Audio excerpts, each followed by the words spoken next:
It's time for Media Watch on the program, and I'm joined by Sanam Shantier. Good evening, Sanam. Hello. You've been taking a look at the media coverage of one of our top stories. That's the ongoing confusion in Catalonia.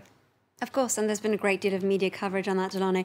Now, one article that really grabbed my attention was by the New York Times, as you can see here, and not only does it address how divisive this topic has been in the country, but also how much of an impact it's had on the different media outlets, some of which have been very transparently taking sides. Now, one journalist who is in the midst of all this, and you can see her in this picture, is Mónica Terribas, who has been accused of leading Catalonia towards independence. Now, earlier, her employer, which is Catalonia Radio, actually tweeted a quote from her saying to the president, "We're waiting for you," with undertones of the echo of "we're relying on you, we depend on you."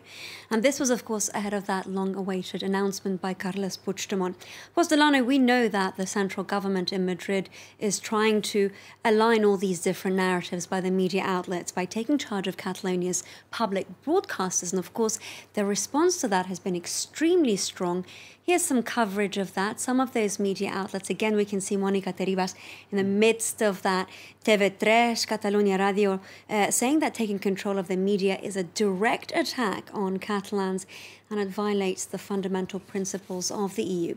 Now, another article that came to my attention is by Libération. Ran a story, as you can see here, about Catalans across the border here in France, in the southern town of Perpignan, who are preparing to help their separatist neighbours. Of course, many people may not know this, but Perpignan used to be a part of Catalonia, and it only became French in the latter half of the 17th century. And Delana, there's a very telling quote in this from one resident in Perpignan who says, "We are one, we are the same people." Now, talk us through the social media reactions to this crisis underway. Which has been absolutely flooding Twitter. We had one just ahead of that statement by Carles Puigdemont. And this is, of course, when there were suggestions that he would be calling a snap election. Yeah. So it's somewhat premature, saying that there are protests in the city of Barcelona where Catalans were calling their leader a traitor and a fraud, because, of course, if he did go ahead and call that snap election, then that would have been a U-turn. And that wasn't the only person that was jumping the gun here. The former leader of the CUP, which is the pro-independence party, his name is Antonio Baños. He even changed his Twitter photo, an upside-down photo of Puigdemont in show of protest. But of course the statement came, there was nothing in the way of that snap election, so he went back, he changed his photo to Puigdemont and came back with this tweet saying "y perdo," which means "I lose, I'm backing down here." This is very much representative of what's going on over there, with many to's and fro's and no real conclusion in sight. Now, any cartoons on this topic? I'd imagine there are couple. There are a few, absolutely. There is one cartoon here which I'm going to show you.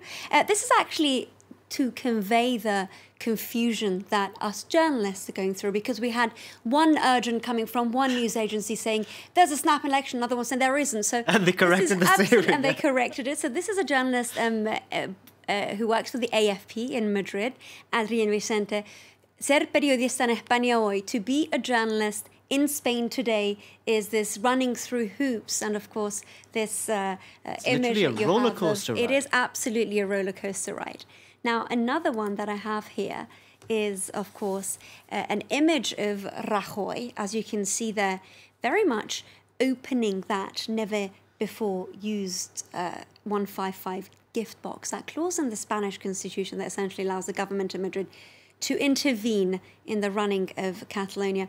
And the cartoon shows the ghosts of civil war looming behind. Yeah. Now, one cartoon which again depicts just how confusing this all is, and this one is certainly my favorite. You have on the one side, at the bottom, they're all heading to the top of the hill there. One of them is saying, "Where are we going?" The other one says, "No idea, ask the ones in the front." At the end, they're saying, "Where are we going? I don't know. Why don't you ask those people who are angry?" So again, a real sense of confusion. Where is this leading? What next? Now, lastly, I have this cartoon, and this one is the Catalan pro-independence group calling for people to go into the streets in favour of an immediate declaration of a republic.